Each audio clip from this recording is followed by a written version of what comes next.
Okay, well, we'll get started here. Assalamu alaikum and welcome to the final panel of Building a Greener Community 2021, Green Ummah's Conference on the Environment. My name is Adil Nathani. I'm a co-founder and board member at Green Ummah, and I'd like to take this opportunity to welcome you all to this panel, How Can We Nurture Indigenous and Muslim Allyship? Before we get started, I'd like to make a land acknowledgement. So I am a brown-skinned settler. I grew up on and I currently reside and occupy space as an uninvited guest in the traditional territory of many nations, including the Mississaugas of the Credit, the Anishinaabe, the Chippewa, the Haudenosaunee, and the Wendat peoples. Scarborough is now home to many diverse First Nations, Inuit, and Métis people. I also acknowledge that Toronto is covered by Treaty 13, signed with the Mississaugas of the Credit, and the Williams Treaties signed with multiple Mississaugas and Chippewa bands. I acknowledge the seen and unseen privilege that being a settler has provided for me throughout my life. Privileges in the healthcare system, in policing, housing, education, employment, and all other areas of a colonized society. I also acknowledge that the colonial project continues, and with it, so does the ongoing genocide of the indigenous inhabitants of Turtle Island. And I also acknowledge that I'm still learning. And in order to achieve reconciliation, there must first be truth. So we must all learn about the lands we occupy, the peoples that traditionally lived on these lands, and we must recognize our role in the settler colonial project. After this conference is over, I encourage everyone to go to nativeland.ca, that's native-land.ca, and think deeply about the land that you currently reside on, your role as a settler, and what you have gained from your presence as an uninvited guest on the land you occupy. And I'll just make a short prayer here. May God guide us and give us the strength to stand in solidarity and allyship with anyone who is oppressed on Turtle Island and in the world. Give us the strength to resist structures of colonization, including mental colonization, and help us bring justice to this world. Ameen. Ameen. Before we start, this is the last panel before our closing networking session at 3 p.m. So please make sure you do keep engaging with us on social media. You can use the hashtag GU2021. We will also be sending out an exit survey. Please complete it so we know how to improve our programming for next time. And finally, Green Ummah is always happy to hear your thoughts and ideas and always looking for volunteers and donors. If you're interested in any of our projects, which are listed on greenummah.org, please reach out to us at info@greenummah.org or DM us on social media at Green Ummah on Facebook, Twitter, or Instagram. With that out of the way, I'm very happy and honored to be introducing our moderator for this panel, Sister Asiya Hussain. Asiya Hussain is an award-winning Canadian racialized Muslim woman with disabilities. Asiya is the founder and CEO of Ecohesion, Canada's first and leading environmental organization with an intersectional disability lens, founded by racialized women with disabilities. She also serves as a member of the Federal Accessibility Standards, Canada's Technical Committee for Outdoor Spaces. Her lifelong love for the Rouge led her to become a key stakeholder in establishing Rouge National Urban Park and the director of the Great Canadian Shoreline Cleanup at Rouge National Urban Park. Asiya is nurtured by the strong Muslim women, elders, and scholars who raised her with Islamic studies and ethics, Indigenous elders and knowledge keepers of Turtle Island, and an anti-oppression lens informed by diverse communities and stakeholders, including racialized, Indigenous, Black, people of color, multicultural, interfaith, intergenerational, and disability communities. With that, I'm very, very happy to pass the mic over to Asiya and see where this conversation takes us. Thank you. Assalamu alaikum. Chemi Gwech, with deep respect and honor to the Indigenous peoples of Turtle Island, their traditional, ancestral, and unceded territories, here taking care of it since time immemorial. And here in Toronto, where I reside, the Anishinaabe, Huron-Wendat, Haudenosaunee, and Mississaugas of the Credit First Nation. Peace and blessings be with you, respected elders, knowledge keepers, and audience. With gratitude to our Creator, Most High, for the blessing of joining you. Our hosts, Green Ummah, and esteemed panelists. Let's welcome them. Elder Dr. Shirley Ida Williams, née Pheasant, Neganigwane, is bird clan of the Odawa First Nation and a member of Wikwemkong, unceded Indian Reserve in Manitoulin Island.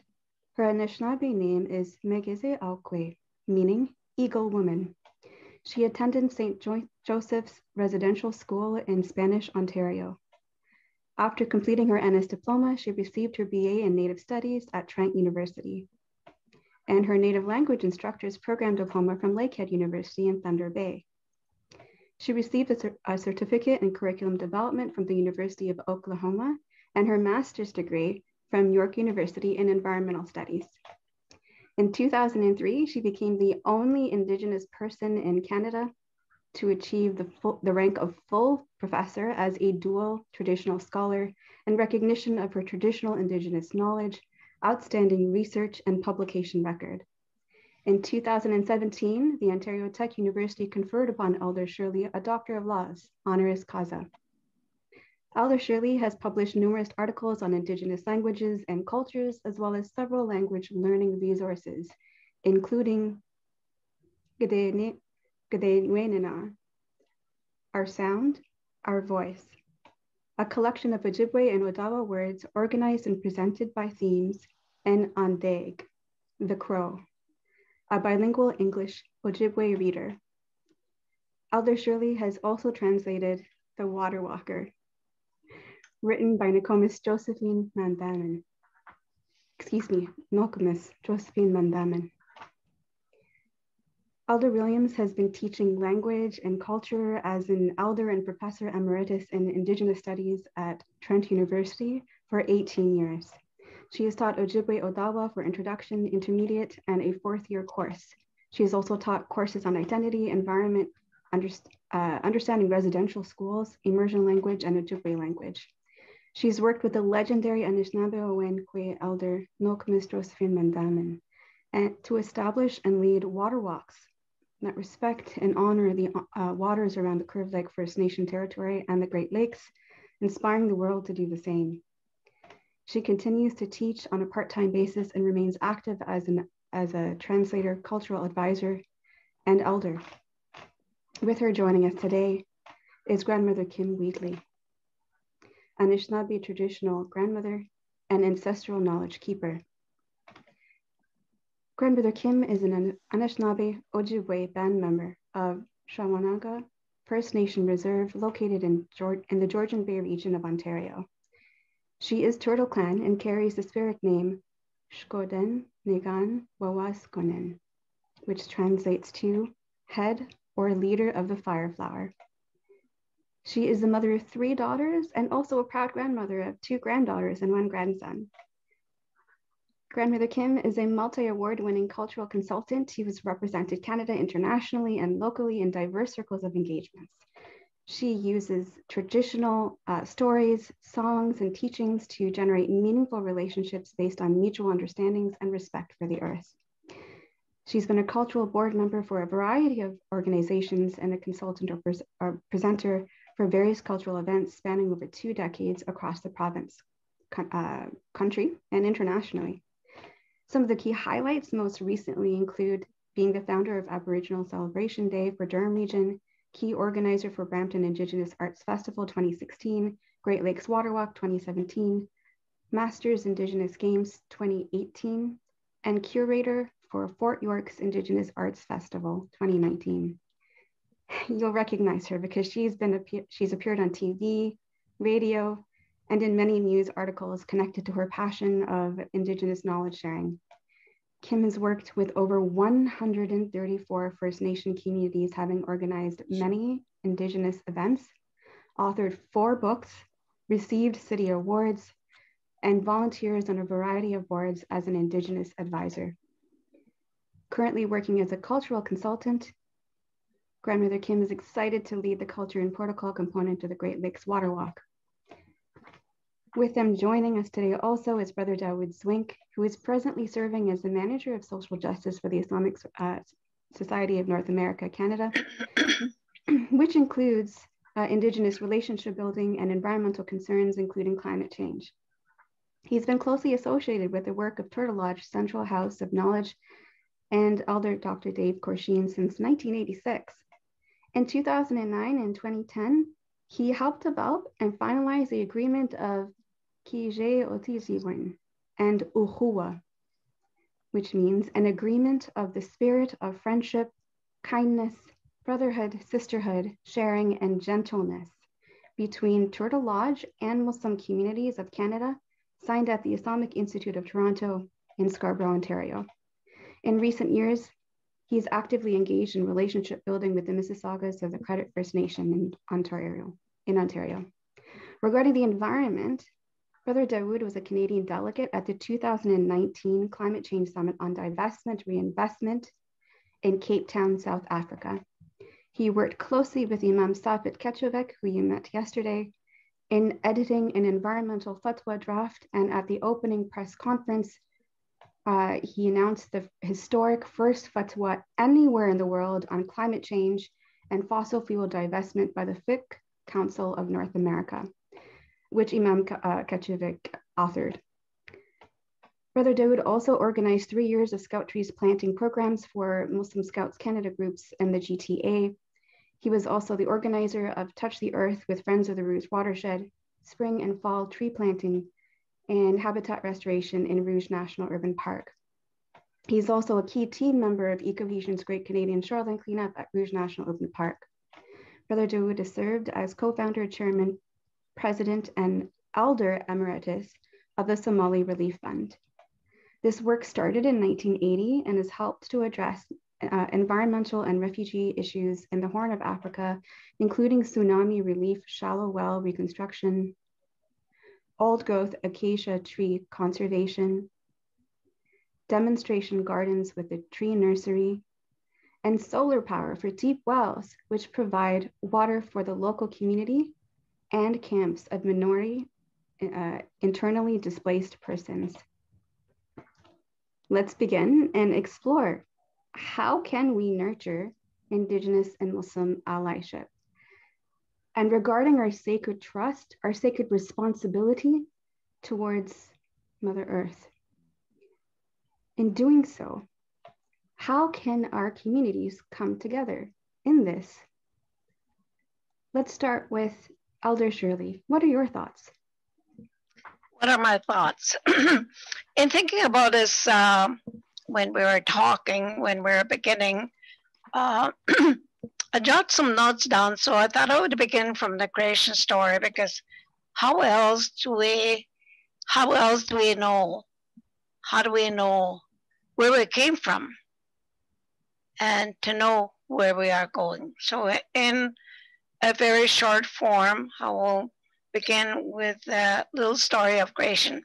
Behind me, you probably see, I don't know what you call those in English, a hanger, but that's what I use for teaching for my own people. But it's regarding about the creation, when the creation took place. So it is said in our culture that there were 4 gifts that the Creator gave us. One was the earth, water, fire, and air. All of those 4 things are very important to us. The earth gave us human beings. The Creator gave us the earth to human beings to live as a resources so we can survive. It is a gift that we cherish and we take care of it as best as we can. But we are not, since then, we have not become very good stewards. Some of us have forgotten our values. So the earth has become polluted. Our value in our culture is only to take what we need and leave the rest for other people who will come after us. Earth is what we stand on. It's a very sturdy ground for us to stand on. It's a good foundation. And we have a relationship to the land for what it gives us. So we thank for everything that we see, eat, daily, as much as possible as we can. Sometimes we do forget, but not very often because it is right in front of us. Before the human beings were put on this earth, the Creator gave everything that's on this earth. All animals, birds, trees, fish, for them to grow on this earth also, along with the humankind. They were asked, what will you give to the people that are coming? So each of those things, the trees, fish, and that, they answered as what they could give to the human being. I'll just give you a few examples. That's not all, because I had to cut it short. The maple tree said, I will give maple sap, medicine, tools, equipment, and of course, oxygen. Plants said the same thing. I'll give some medicine, food, and healing. Birds said songs for people for enjoyment, so they can live and be happy. And they also will give warnings to what is coming. Animals said the same thing. I'll give shelter, food, and clothing and tools. Fish said they will give vitamins, nourishment, growth, and strong bones. So when we were growing up, we were made to drink fish soup all the time. So when you say fish soup today, kids say, yuck. But at the time, we knew it was very good for us, so we drank it. The trees also said that they will give food, medicine, tools, and of course, equipment that we use today. The water was asked the same thing. The water provides life. It gives us thirst, healing, joy, and mental health, because there's no punishment in our culture. Whenever we did something wrong, my parents used to send me to the river. And they said, you sit there until you know what you have done and come back and tell us. So that's a hard thing to do. There are many things that happen. And yet, even today, if I go and sit by the water, there is healing in there. There is song in there. The river, the water speaks to us. The next thing, sorry, I didn't bring water with me. Please, Kim, can you get me water? In the background. The air that also was given, the air to breathe, the life to live. In our culture, when the human being was made, Omegas was used by the Creator to give us the air, and so we got life. Fire protects us. It gives us warmth and mystery. It's also a spirit. Those that are trained or taught how to look after fire, they really have to pay attention. In our culture, no one owns the earth. It's a gift from the Creator. These are some of the Cree teachings that I talked about, and also Ojibwe are very similar. So I put them together in order to tell you what we believe and how we live. There is a climate change now, and we know it. There is great sickness in today's world. It doesn't that tell us something? There's something wrong we are doing as people, and what we are going to do about it. We can't just sit there. We have been telling people since 1800s, those that were coming to live with us, You're polluting the water. You're wasting the water. We have not been heard. Now you see it because everything in the water is polluted. I just did a paper just not too long ago on mercury on fish. How do the fish get it? It comes from the water that's in the mercury. And who eats the fish? Most indigenous people, that's their staple food. It's also a sacred food to us. So we have values and principles of learning because I was asked, how do we come together? What are some of the differences? Well, you can choose your own. What is it that what you hold as your value? One of the things that we have is we respect the earth, we honor it, we bless it, and it takes care of it. Mostly Solstice Day, but it wasn't just done on Solstice Day in our culture. It was done every day, a thanksgiving to the earth for what it gives us. We have what we call the teachings of the seven grandfathers, which we follow. They're like the 10 commandments of the Roman Catholic Church. But we call them the seven grandfather teachings. And there's a long story that comes with why we call it as the seven grandfather teachings. So first one is the truth. Truth, when we tell the truth, it will release us.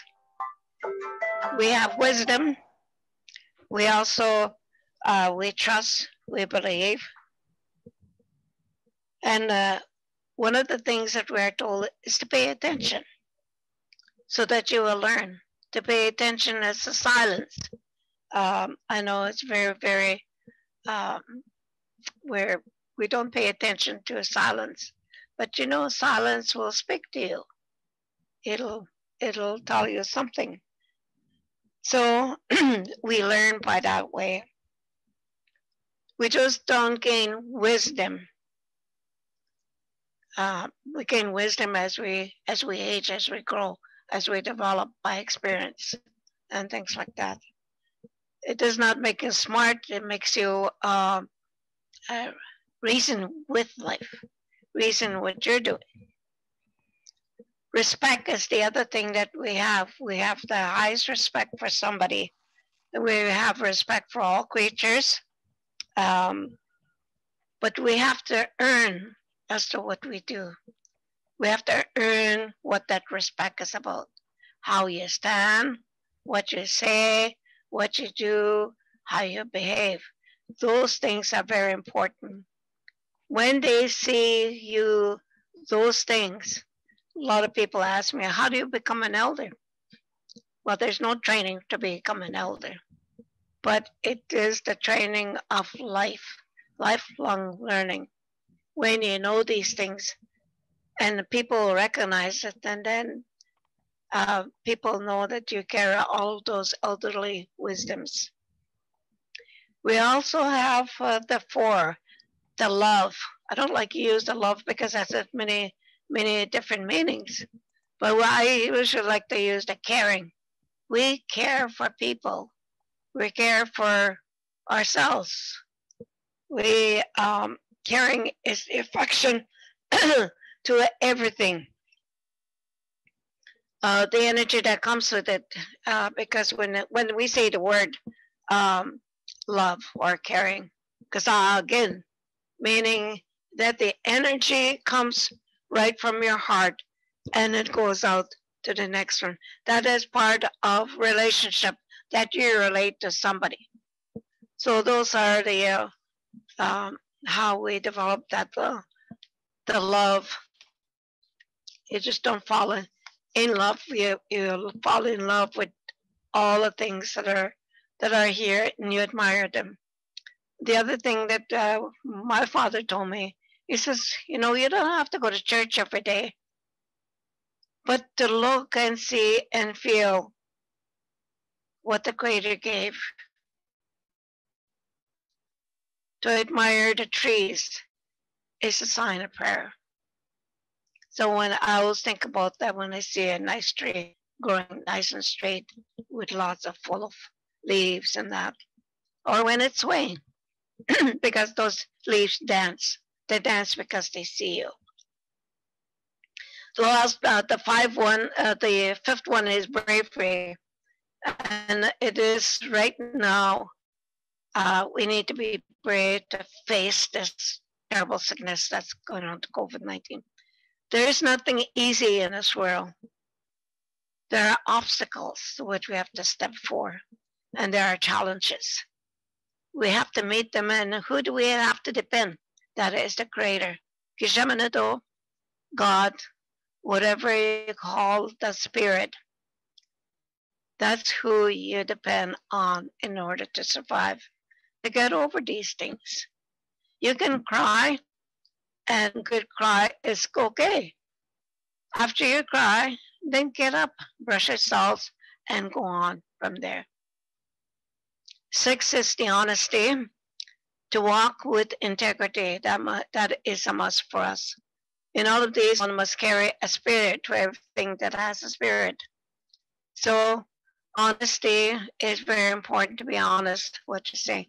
Oftentimes we fib, and we admit when we do have I'm just joshing, you see. So, it's a thing that, somebody will have to, if you say something outrageous and they know, is that true? I don't think so. They don't believe you. So, and then they'd have to admit that, well, I'm just joshing. Then they get it, because life is full of seriousness, but also laughter in our culture. The last one is humility. Humility is when you accept yourself. Humility is only learn and understand it after you're 40 years old. This is what our elders tell us. So if you're under 40, you have a long way yet to learn about humility. So I laughed at that when the elder told us this when we were learning, and I thought, I got a long ways. I got 20 years yet to, find out what is it. I've always been curious. But humility is when you learn when you do something wrong, and then you have to admit it. You look at yourself, the wrong that you did, and that's accepting that. So I did it. So I said it. Didn't mean to. So you apologize to the person that you injured, or you apologize to yourself for not recognizing that. How can any community be the Indigenous ally? Well, be a friend, get to know, start a relationship with somebody, and I think you people have started that doing with a relationship between Kim and I, to get to know us. And what a long bio! What a fantastic bio! Some things I didn't know about you, Kim. That's good. And Kim was one of my students when I was teaching at Trent. I knew her uncle, great uncle. Where do we learn and where do we begin to learn? We'll learn about treaty, because when the Europeans came to the shores of Atlantic and Pacific and all the great oceans, they came with relationship, or they tried to, but they didn't really understand what a relationship is. So the Anishinaabe saw in the Atlantic area, they saw people that were really very sick because they had been on the boat for 3 months. And so they pitied them. They told them they could come on their land. They fed them, they nursed them, they gave them food and everything. So they helped them. That was the start of a relationship. And later on, they made a treaty, and they said, you could live with us. But you have to live on your own side, and we'll live on it. Whatever values you have, you live them the way you are taught, we will live the way we are taught. And you can learn more about treaties because there's books now on the good minds that you can buy, learning about treaty. Because we're all treaty people. It doesn't matter. We had signed, our ancestors signed it. And because our ancestors signed it, we have an obligation. Erase the differences. There is so much racism here in Canada. I know. I've endured it. We are not any different from by blood. We may different colors. Our eyes might be different. But if you ever see blood, it's not any different from yours. We're all the same in that way because the Creator gave us, but only in different. They say that in our language that the Creator gave 4 great races, and the 4 great races are in different 4 colors: white for the white people, yellow for the Asian people, black for the black people, and red for the red people. So our skins are kind of reddish brownish. So that doesn't mean I see a lot of people coming from different countries and almost the same time there's same color as I am. I have mistaken somebody saying, "Oh, Ani," and they didn't respond because they didn't know what Ani means. It just means hello or hi. What can you do as individually to be a good ally? We can start individually, then family, and then community and nations. So you build it up with yourself, your own family, your community, and your nation where you come from, and the whole nation. So you start with the spirit, yourself, human beings, and all nations. We will grow together. We have nowhere to go. We all have to live together on this earth, which we call Canada and United States. So we all have to get along together. In closing, water shapes us, for it has a spirit. Air moves us, it also has a spirit. Air transforms us, it has a spirit. Earth heals us, it has a spirit also. Spirit guides us. It's a spirit of all spirits. We have, I don't know how to explain it in English, but I know I can explain it in Nishnabooman. There is one spirit, but there are also under spirits. Each of them have different roles. It's like angels going out to different persons and visiting them and sitting on your right-hand side. This is what I learned at residential school. There's a good angel that sits on your right and a bad angel sitting on your left. And I take that on the right-hand side is your positive attitude towards life, or positiveness that you carry, and negativeness that you carry over here. The negativeness is very important. We don't want to talk about negativeness, yet we are told in our culture. That's very important. You need to learn about those negatives, because when you learn about those negatives, you learn about yourself. Those are the things that you need to change. And that goes, when you have the attitude of racism, where I thought that we are no better than anybody else. It is only us. Because if we say something to somebody else, think that you're better than somebody else, and then there are about 3 fingers pointing at you. And so, with all of these elements that I talked about, they are very sacred. When we do ceremonies, we use all of those things. We need to respect them, show respect, take care, finding our own responsibility. What can we do? Where can I start?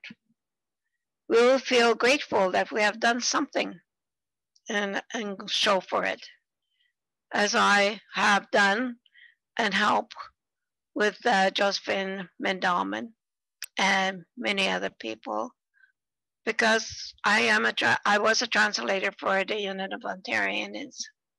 One of the things that they talked about was about water, how polluting it has become, and what can we do? What will we do? And that's when we started thinking about that we have to do something as Native women, because women, our women, our Native women, are taught they are the, and that's any woman, we are the givers. We give birth, we give life. Therefore, all women should be honored.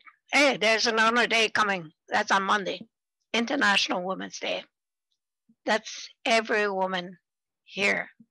And we all have gifts and we have a responsibility. Our responsibility is to take care of that water. So, in really completely ending this, we abuse land. I found this quote before when I was looking. We abuse land because we regard it as a commodity belonging to us. When we see land as a commodity to which we belong, we may begin to use it with love and respect. And that's by Aldo Leopold, who was a biologist. I thought that was such a good quote to share with your people. Miigwech. Miigwech, Elder Shirley. This is giving us all a lot to reflect on, and I'm sure that there are people who are listening who are seeing similarities there. Before we get into them, I would like to ask Grandmother Kim, what are your thoughts?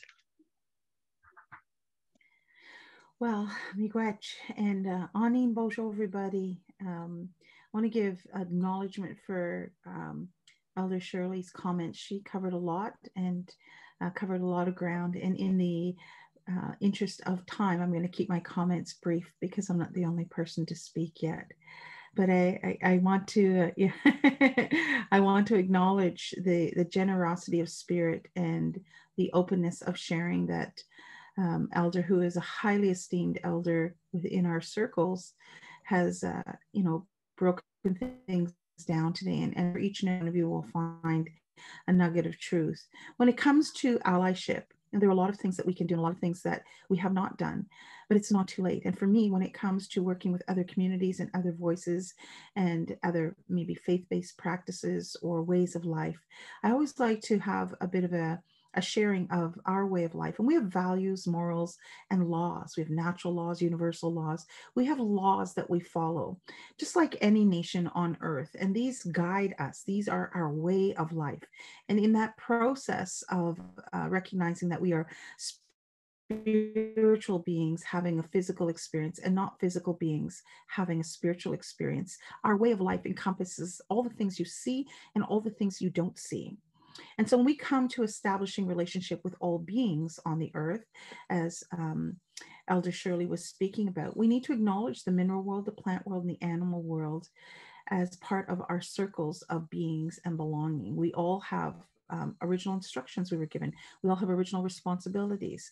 We all have relationship responsibilities as well. And this extends far beyond just our human families. And we can see the imbalance of that today through the degreening of the worlds, the separation of people based on skin color or faith-based practices or their particular ways of life. And we need to adjust ourselves because we were all given those teachings by Creator, by creation, as part of our responsibilities. And while it might be our flavor in this life walk, it's not meant to be a divider. It's meant to be a unifier where we embrace each other's way of knowing. We understand that we have similar responsibilities and some unique responsibilities, and that none are superior. We are all equal in that task if we are honoring our original instructions. And so as I look at it, and I look at relationship building, I look at allyship, I look at righting the imbalance that is so evident around us, whether it's in our relationships as human beings, or with the plant world, or with the earth herself, or even with the unseen realms. We can do better, and we need to take responsibility for that as individuals, and opening our understanding that there are other ways of knowing, but not using judgment to do that, or ego to divide that. I think we're going to be on a better road to coming together, not only as allies, but collectively contributing to the restoration of balance and harmony that is our birthright. The earth gives us everything we need. We were born whole and complete. We are here with purpose. We are here with abilities. We are here with responsibilities, and we have, we have different collective ways of looking at that. So we look at relationship, we look at respect, we look at responsibility, and we look at reciprocity. So, when you look at those 4 R's, and if you practice those on a daily basis, whether it's through the 7 grandfather teachings, or perhaps your holy document that you might follow, or your personal sense of values and morals, anything that makes you a good human being will put you in the capacity to embrace a good, healthy, whole, and complete relationship. And what I'm seeing here, in terms of the work I do, in terms of the teachings that I hold as, the directional force in my life walk, in the way that I respect others' life walks, I see there's a breakdown in communication. We just simply have not embraced other ways of knowing as equal. And we have not embraced the other beings who share the planet with us as beings who have rights and morals and values and teachings and purpose as well. So if we can restore all of that and bring it full circle, and that's the way our teachings are taught. We're taught in circles. Everything's equal in a circle. There's nothing above, below, behind, or in front of you. There's no hierarchy. There's no patriarchy. There's no matriarchy. We are equal. So that's what I want to offer into this discussion, is to remember who you are, what your place is, and to see everything and all things as equals. And through that, we will become stronger allies, respectful allies.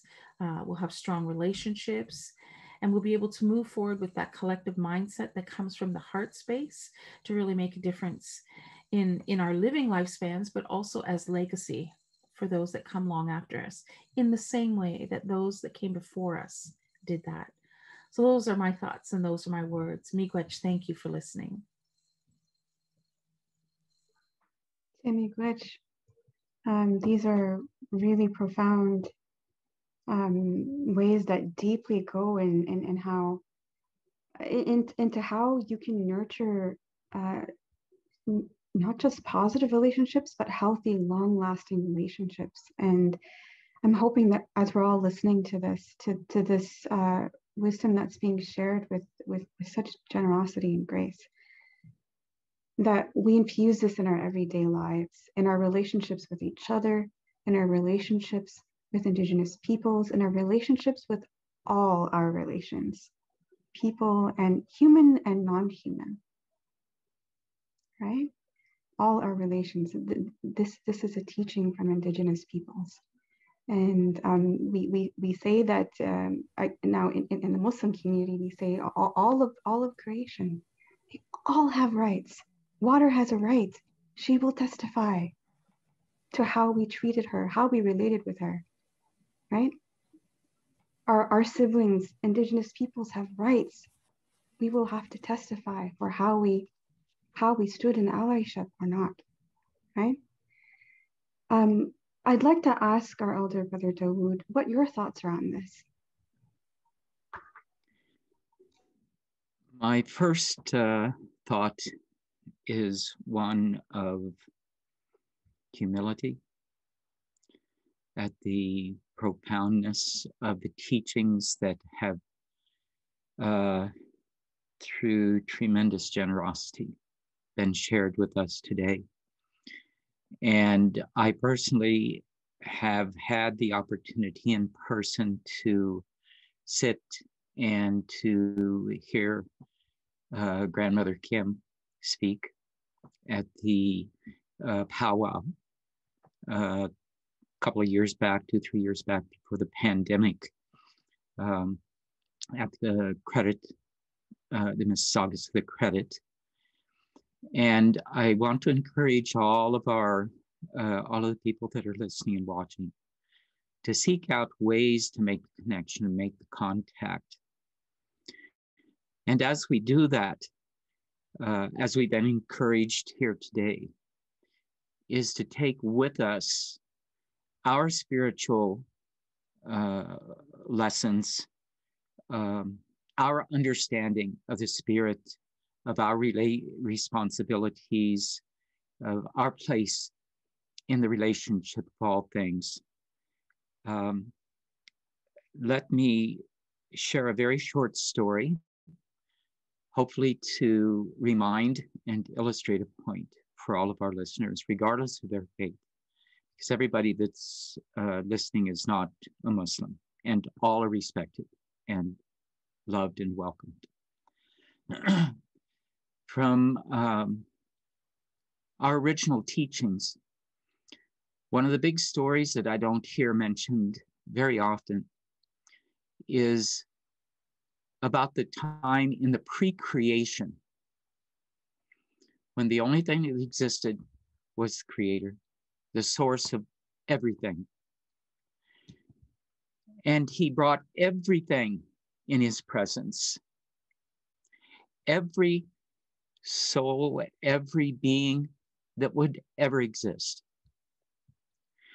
And He presented Himself as our Creator and as our Sustainer. And then He asked for confirmation, affirmation. And every single one of us that are on this call today, we were there in spirit. Everyone in our families, everyone in our line of genealogy, and everyone that follows us, not just 7 generations, but until the end of time. Every single one of us affirmed that, yes, you are our Creator. You are our source. And in that moment, we should understand that our place in shared humanity, in creation, with all of the other things that preceded us in creation, that bond, that responsibility was declared, and our responsibilities were put in place. As was mentioned originally, I've been blessed now for decades to learn, to hear the wisdom, the teachings of Nigani Akianini, Elder Dr. David Croshin, who is actually junior. I met his father, David Sr., who was also a Grand Chief. And today, Dave has at least 2 more generations following him that carry on the work. And part of his teachings, which will be understood, and I have a reason for repeating them, are the importance of the what are called the 7 sacred laws of respect, love, courage, honesty, wisdom, humility, truth. And for all of our listeners, all of those that we are blessed to have with us today, every single one of us will recognize those as universal values. I would just like to add one more value, because this is what we're talking about, and it is something that is deeply embedded in the teachings, the understandings of the Haudenosaunee, the 6 nations. But it's also universal, and that is the principle of gratitude.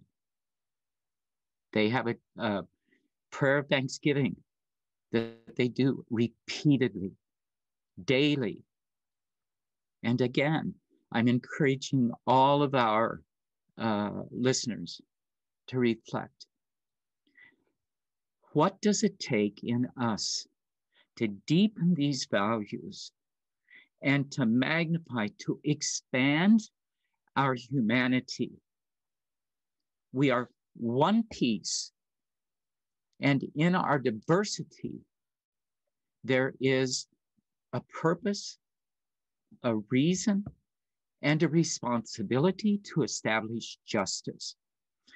Let me take the opportunity to extend again my deep appreciation, gratitude, and respect to Elder Shirley, Grandmother Kim, and hope and pray that we have an opportunity to learn from you again and repeatedly. And here comes my commercial. Everybody, can you recognize what this is? This is a reminder that every year there is an Orange Shirt Day, which reminds us of our responsibilities to a historical tragedy that continues until today.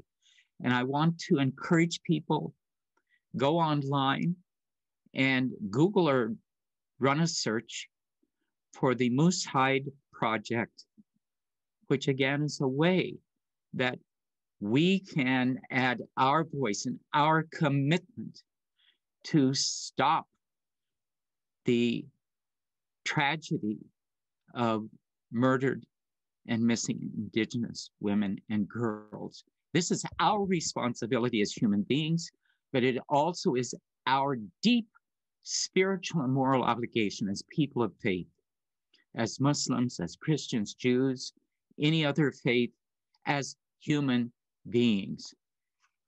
We need to look for ways, times, opportunities to make the connection.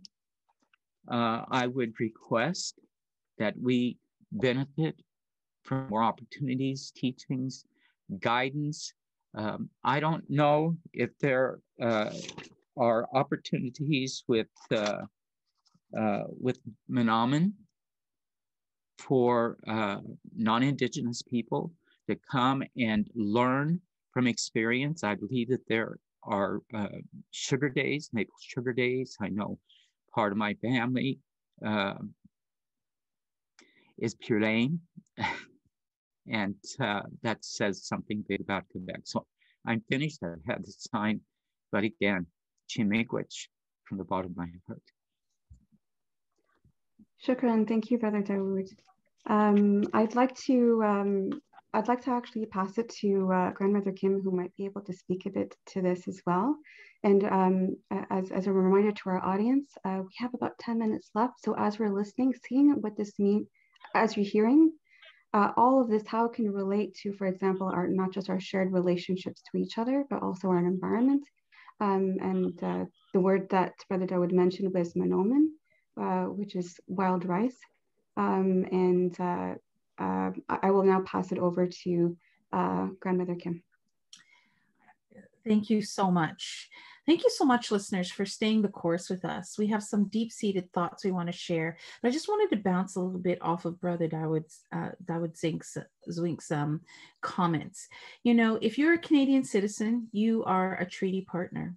If you don't know what a treaty is, you can Google that so easily.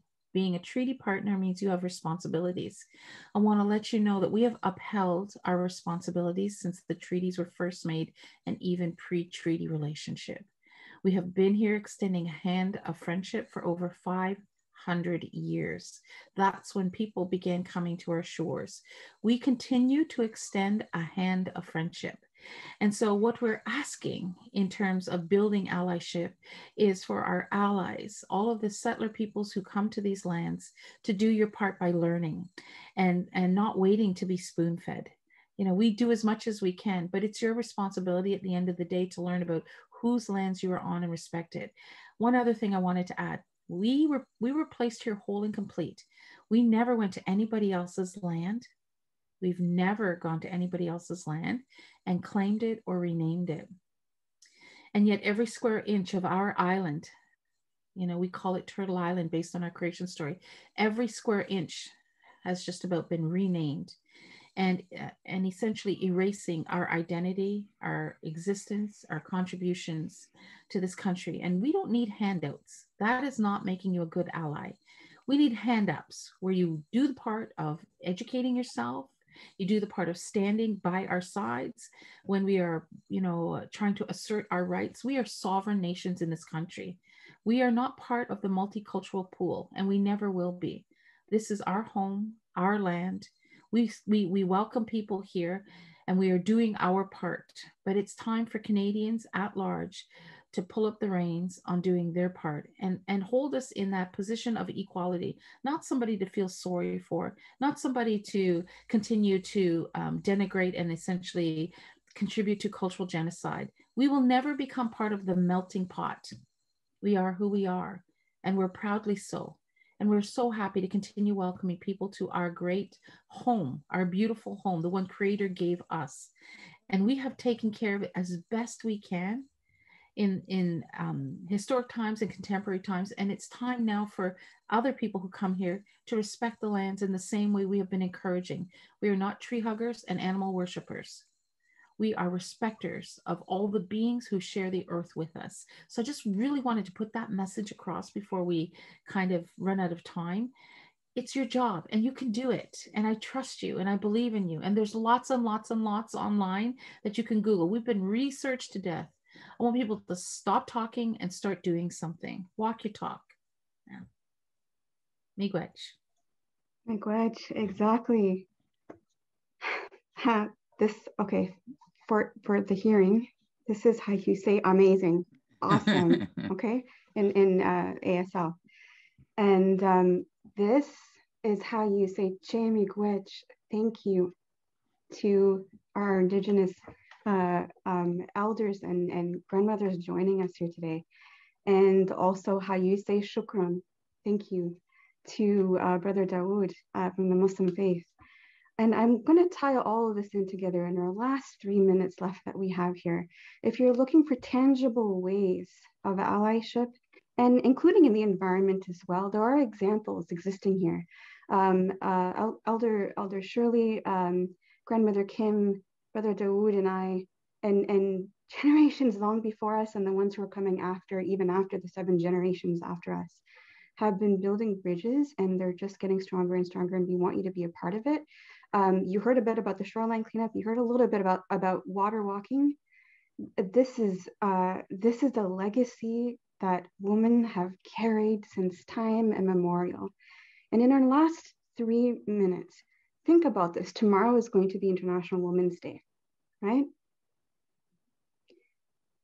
In both traditions, water is sacred. In Indigenous traditions, water is life, like actual, without water, there is no life, right? And now look in the Muslim tradition, right? We, in both of them together, from our wombs to our rivers, lakes, oceans, and beyond, water is life, and water connects us all. And even in the womb itself, and now we're going now onto all our relations into the entire planet of human and inhuman, or non-human, excuse me. In that, now we learned about that from the Indigenous tradition, now from the Muslim tradition. We are taught to respect and revere the wombs that bore us. That word of the womb is rahm, which is the root word for rahma, which is mercy. And the word rahma is one of the names that we give for our Creator, the most merciful. How can we be revering and respecting if we are not merciful to that which connects us all, and to the responsibility that was given to us as we share this planet from our Creator, the most merciful? So I'd like to end with that as a thought, and to join, you can follow on all the social media that we're doing. We're going to be featuring Elder Shirley and Grandmother Kim and Nokomis Josephine Landamen, and many incredible women throughout the month and actually throughout the year. Many opportunities to learn how you can engage and be allies with Indigenous peoples of Turtle Island. Chemigech, shukran. Thank you everyone for joining.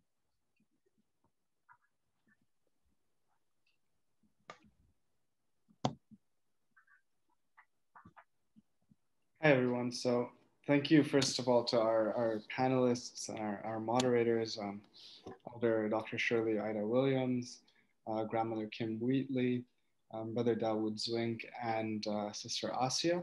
That was very enlightening. That was very thought-provoking, and I know we all have to really sit and ponder how we can be better allies. And it's not going to happen overnight, but this is a conversation we hope that leads to many more conversations and to actual action, and not just conversation. And I encourage everybody to, again, I said, check out nativeland.ca, check out Good Minds books, which I believe Elder Dr. Shirley Ida Williams had mentioned, and reach out to Indigenous sources, reach out and find Indigenous sources and learn about the history of the land which we occupy today, and the peoples who came, who were here before us, and who are still here. With that, I just want to again thank you all for your wisdom, and for this, and for the thoughtful participation. Thank you to the attendees for your questions. Unfortunately, we weren't able to get to them all, but time constraints are serious, and we hope to continue this discussion at a later date. And I just want to make note that the next step is going to be the networking session at 3 p.m. We encourage you all to join on. The link should be in that initial email that you had.